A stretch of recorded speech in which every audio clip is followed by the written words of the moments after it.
নমস্কার বন্ধুরা, প্রাণ গার্ডেনিং চ্যানেলের আরেকটা ভিডিওতে সবাইকে স্বাগত জানাই। বন্ধুরা, বর্ষাকাল প্রায় আসতেই চলল। এই সময় কি পরিচর্যা করলে বেলি ফুলের গাছে আরও প্রচুর পরিমাণে কুঁড়ি আসবে এবং গোটা গাছ ফুলে ফুলে ভরে যাবে, আমরা কিন্তু সেই টপিকটা নিয়ে আজকে আলোচনা করব। তো চলো শুরু করা যাক। আমি আমার বেল ফুলের গাছে কুঁড়ি আনার জন্য ঠিক কি কি উপায় অবলম্বন করেছি। বন্ধুরা, বর্ষা আসার ঠিক আগেই আমরা গাছের গোড়ার মাটি ভালো করে খুঁড়ে নিয়ে তাতে প্রয়োগ করব আমাদের বর্ষার সুপারফুড অর্থাৎ জৈব মিশ্র খাবার। সেটা কিভাবে বানাতে হয় তা নিয়ে একটা বিস্তারিত ভিডিও আমার চ্যানেলে আছে, যদি কেউ দেখতে চাও তা অবশ্যই গিয়ে আমার চ্যানেল ভিজিট করে দেখতে পারো। তো সেই খাবারে পটাশ ছিল না, তাই আমি কিছুটা পরিমাণ লাল পটাশ দিলাম। এটা হাফ চামচ পর্যন্ত 10 বা 12 ইঞ্চি টবের জন্য। যদি কারো টব 6 ইঞ্চির হয় সে পরিমাণে আরও একটু কম দেবে। আর হ্যাঁ, যদি কারো কাছে সাদা পটাশ থেকে থাকে তারা সেটা ব্যবহার করতে পারো। লাল পটাশের থেকে কিন্তু সাদা পটাশের টবের জন্য বেশি কার্যকরী। যারা জৈব খাবার দিতে চাও না তারা কিন্তু এই সময় এনপিকে 13-0-45 2 থেকে 3 গ্রাম 10 থেকে 12 ইঞ্চি টবের জন্য প্রয়োগ করতে পারো গাছের গোড়াতে। এছাড়াও তোমরা কিন্তু এই খাবারটা প্রয়োগ করার মোটামুটি 10 দিন বাদে আরেকবার যে কোনো ব্যালেন্স এনপিকে, যেমন 15-15-15 বা 20-20-20 একই পরিমাণ টবের গোড়ায় দিতে পারো। আমি এখানে খাবারটা দেওয়ার পর ভালো করে জল স্প্রে করে দিচ্ছি।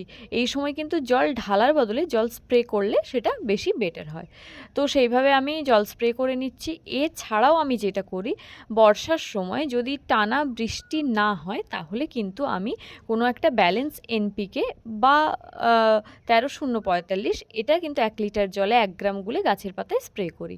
তো এটা তো গেল খাওয়ারের বিষয়টা। বর্ষায় গাছকে এইরকম সবুজ রাখতে গেলে শুধু কিন্তু খাওয়ার দিলে হবে না, সেক্ষেত্রে ফাঙ্গিসাইডের ওপর নজর রাখাটা আমাদের খুব জরুরি।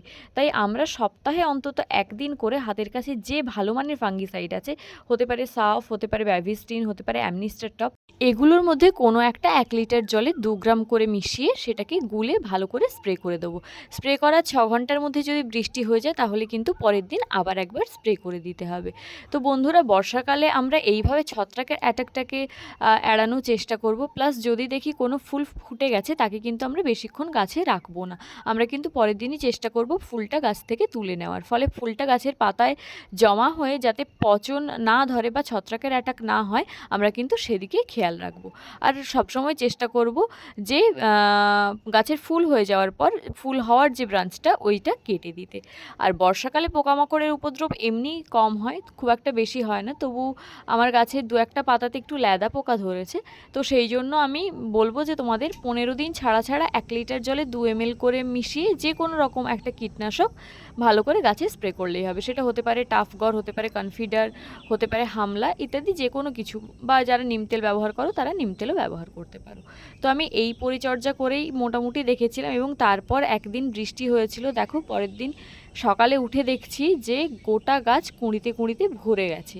তো এই খাবার দিলে খুব ভালো রেজাল্ট হয়। আমি নিজে ব্যক্তিগতভাবে প্রয়োগ করে দেখেছি, গোটা গাছ কিন্তু ফুলে ফুলে পুরো ভরে থাকে এবং গাছের কোনো রকম ক্ষতিও সেভাবে হয় না। বর্ষাকালে কিন্তু টবের মাটি যদি অতিরিক্ত সময় ভেজা থাকে তাহলে আমরা মাঝে মধ্যে টবটাকে শুইয়ে দিতে পারি, যাতে টবের মধ্যে জল জমে কোনোভাবে গাছটা ক্ষতিগ্রস্ত না হয়। তো বন্ধুরা, তোমরাও কিন্তু এই সময় বেল ফুলের গাছের এইভাবে পরিচর্যা করো, দেখো গাছ ভরে ফুল পাবে। আর যদি কোনো কোয়ারিজ থাকে তা আমাকে অবশ্যই কমেন্ট করে জানিও। ভিডিওটা ভালো লাগলে প্লিজ লাইক করো, তোমার বাগানি বন্ধুদের সাথে শেয়ার করো, আর চ্যানেলটা সাবস্ক্রাইব করে প্রাণ গার্ডেনিংয়ের সাথে থেকো। আসছি খুব শিগগিরই অন্য একটা ভিডিও নিয়ে। নমস্কার।